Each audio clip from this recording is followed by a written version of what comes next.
Hello everybody and welcome back to my channel. Today we're going to be talking about gratitude. Now gratitude is something that everybody seems to be talking about. You can see 1,000 videos on YouTube about gratitude. They tell you to journal about gratitude, meditate about gratitude, and all these things in order for you to get grateful. But is it really that simple? Or is that making it too difficult? You know, in this video, I'm going to tell you a story, excuse me, of how I got grateful, how I became grateful. I'm grateful 24/7, and great gratitude can make you happy, and it can give you lots of success. It's worked for me, and you know, how did I get grateful? How did I get this gratitude? The story I'm going to tell you is how I did it. And let me tell you something about myself first. Is I'm 59 years old. I started doing meth when I was 35 years old. I got clean 6.5 years ago, and when I finally got clean, it was because I got busted. I'm a felon now, and when I got clean, I realized one thing, that everybody that I went to high school with, they all have, they're all retired now, you know, and at first I was kind of, well, I was depressed. I was diagnosed with major depressive disorder, but, and I still am, but I'm very grateful. How can somebody who's diagnosed with major depressive disorder be so grateful all the time? Not some of the time, all the time. If I could go down the road right now and my car could blow up and it would need a new engine, it wouldn't matter. I'd still be grateful. I could go outside and go for a walk with my dog, and I could get caught in the rain, drenched, and I'd still be grateful. I'm I'm always going to be grateful. I don't watch the news, although I could. I'd still be grateful. Doesn't matter. You know, there's plenty of stuff to worry about, but I don't worry about nothing. So how did I get this way? And how can you be this way? How can you be successful? How can you have gratitude? How can you be grateful? Um, well, I'm going to tell you a story, and I hope it changes your perception, your perspective of things. And it starts about I don't know, I suppose 10 years ago. I was using meth and stuff, you know. I was really hooked bad on meth, and my father, who was in his 70s, he would need a ride here and there, so I'd give him a ride, and he would say to me, "You would make a good cab driver.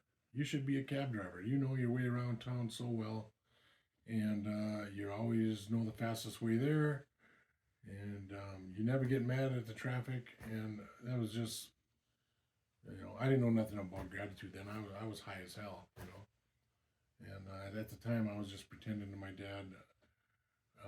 I was trying not to look high, but I was. So then I got busted, and and then I was a felon after I went to jail for a while. And the only jobs I could get were mowing lawns and lawn service and stuff like that. I was miserable, you know, but I was clean, and all my children were happy. They're all grown and out of the house by now. And so, although I was making pretty good money, mowing lawns, I wanted something more. And then I saw an ad on the internet. Medcab company in town was hiring for drivers. And I thought, hey, my dad said I'm a good cab driver, so and the money they were offering seemed pretty good. And it was just at the end of the pandemic, so there was a worker shortage. Everybody was still collecting their free money and stuff, their unemployment. So I applied, and they gave me an interview, and I went, and they had to do a background check on me, and they did. It took a while. It took a few weeks, and I finally got it back, and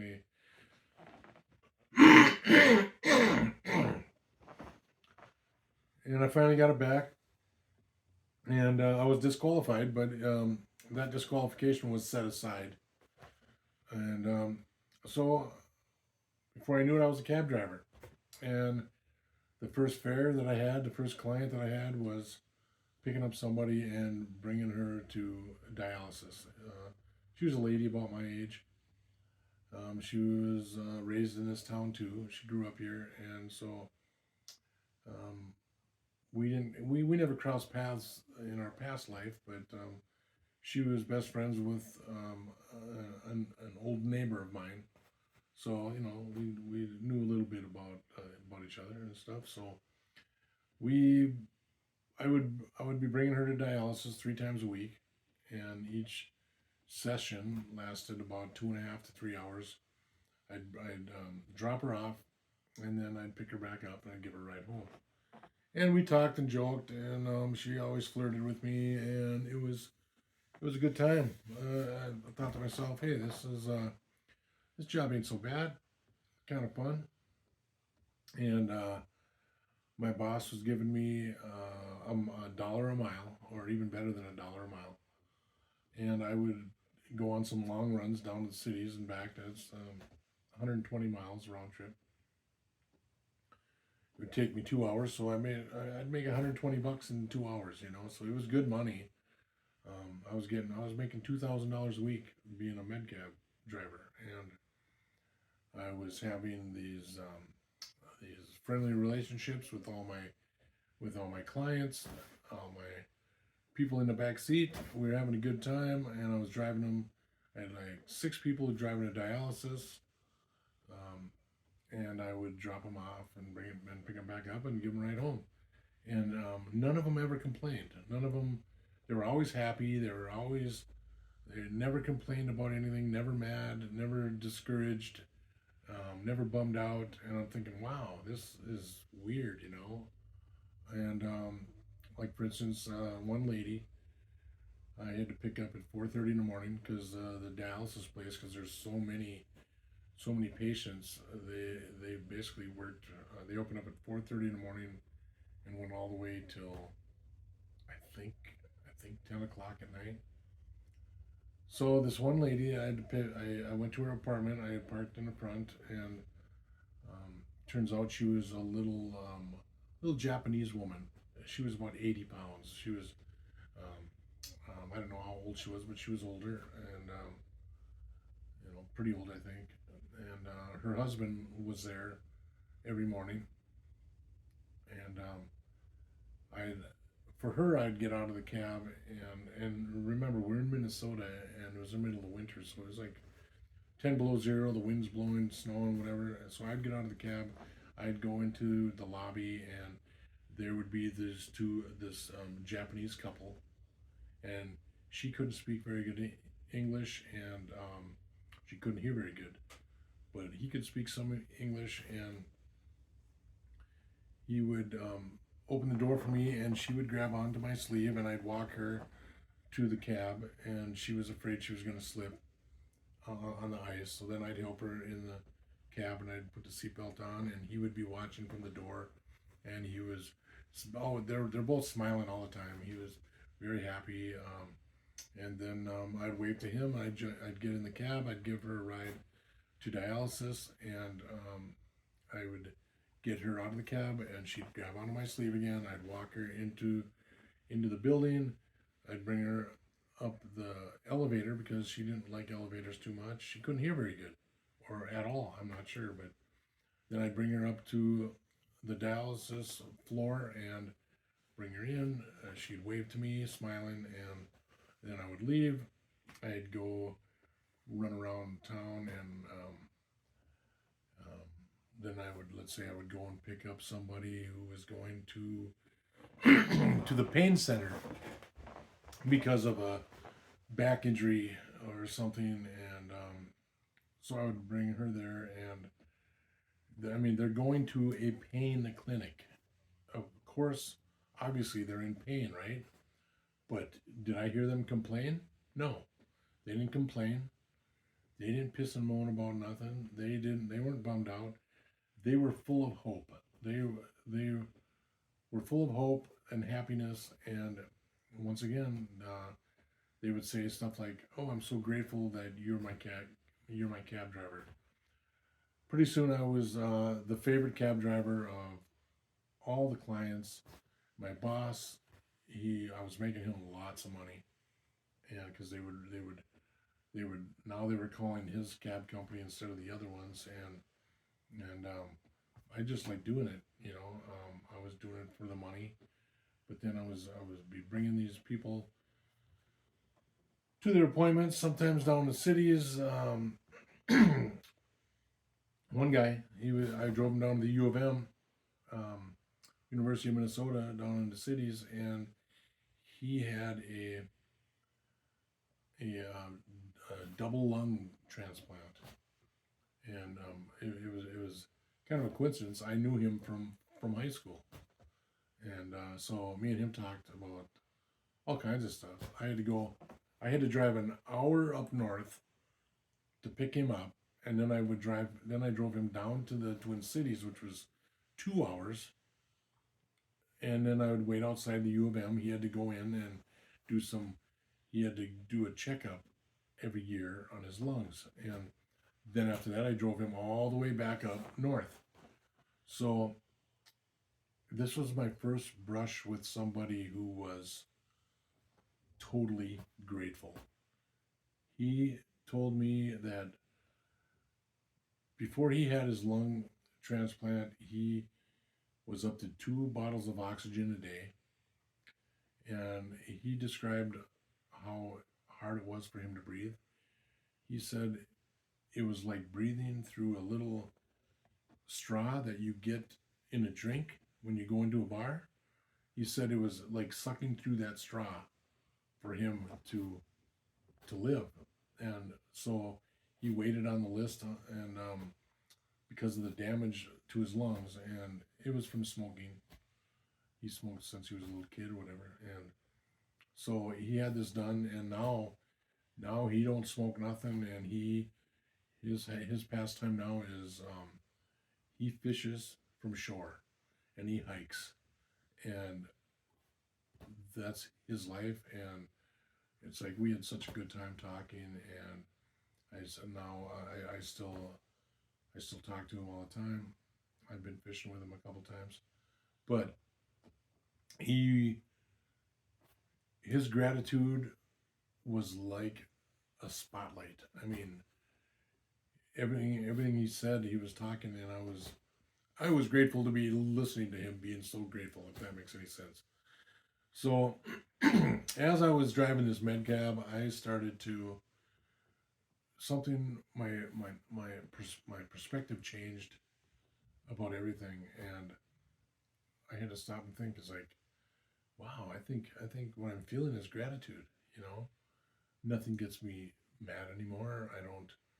I mean, I'm happy, and so next time I picked up one of my favorite clients to go to dialysis, and I waited and waited and waited, and she didn't show up. So I talked to my boss, and my boss said that he had just found out that that lady had passed away, and I was just like, wow. I was really devastated because she was so full of life, like 2 days ago, so full of life, smiling and happy. And usually when somebody passes away, they're on this downhill kind of slide, right? Like they're getting worse and worse and worse and worse, and then they're dead, and then they die, and it's like so it shocked me, like wow. So then I got curious. I went home and I Googled how. I asked, what is the life expectancy of somebody on dialysis? Because I really didn't know much about anything. Like I said, I've been doing meth for 20 years, you know. So I look it up and it says that the life expectancy is 5 or 10 years. I'm going, holy shit! So I've been these clients of mine. They basically know that they have a death sentence. Granted, some of them will live for 20, even 30 years, but it's very rare. So now it really hit me hard. It's like I'm driving these people around. They're totally upbeat. They're telling me that they're grateful for me picking them up. They never complain. It doesn't matter if it's 20 below or raining or if they get wet, or they're always happy. They're always smiling. They want me to tell them jokes. They want me to talk to them. They want to know what I'm doing. They want, and we're totally fully engaged with each other every time we go for when I'm bringing them to their appointments. And so I'm thinking to myself, I'm really starting to figure something out here. And my depression is lifting, and I don't know what this feeling was, what this feeling I'm having. And it turns out I'm thinking that it's gratitude. I'm feeling grateful for where I'm at. I mean, the only thing that made sense. How can I not be? And when all these people who's had some serious bad luck, serious unfortunate things happen to them, and they're still happy. Like I said, they're grateful for me, for me driving them around. And so, you know, picture yourself in my shoes, put yourself in my shoes, and I hope you can get that same perspective that I got, because I'm telling you, I get, it doesn't matter what happens to me, I'm still grateful, and I'm always going to be grateful, no matter what happens, and it's because I was a med cab driver. So you can go through the whole rigmarole of becoming a med cab driver, or you can just maybe rewatch this video and really get to what I'm saying. Is that there's a lot of other people out there that are that are way worse than you, that have some really hard times, and their life has been shortened. Some of them have been in bad car accidents and they can barely walk. They walk with a limp, and I mean, there are miserable people who complain and piss and moan and whine about their accident or their dialysis. But the thing is, they're not the ones that are in my cab, because the people who are in my cab are the ones who are full of hope. And that's what you got to have. You got to have gratitude, you got to have hope. And they weren't they weren't filthy rich. None of them had money, because if they did, they would have somebody driving them. So, let it sink in, man. Let this sink in. I want this to help you, because after okay, so I was driving the med cab around, and I realized that that I was a really good people person, and they really liked talking to me. So one of them told me, you should be a peer support. in the mental health industry. I said, what? What's a peer support? So I sent out a couple resumes, and a mental health center contacted me, and although I didn't have any qualifications, they liked my story and my demeanor and my outlook on everything, and they paid for my schooling. It was a 2 week training, from home, and I got a certificate. They hired me, and I just kept on going up and up and up and up. And now I work for a high functioning ACT team, and I also work at the crisis call center, mobile crisis unit.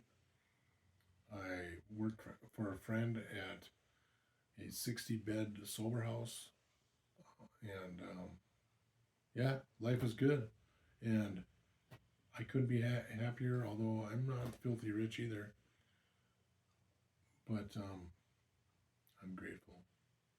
I'm grateful. I'm so grateful, and I can't. I don't even have to write it down or keep saying it over and over. I'm just grateful. So I hope this helps you. If you like this video, watch it again. And I hope this changes your perspective, or if you're searching for a way to be grateful, I hope this helps you. And, leave a like, leave a comment, ask me any questions about being a peer support. And God bless. And we'll talk to you next time.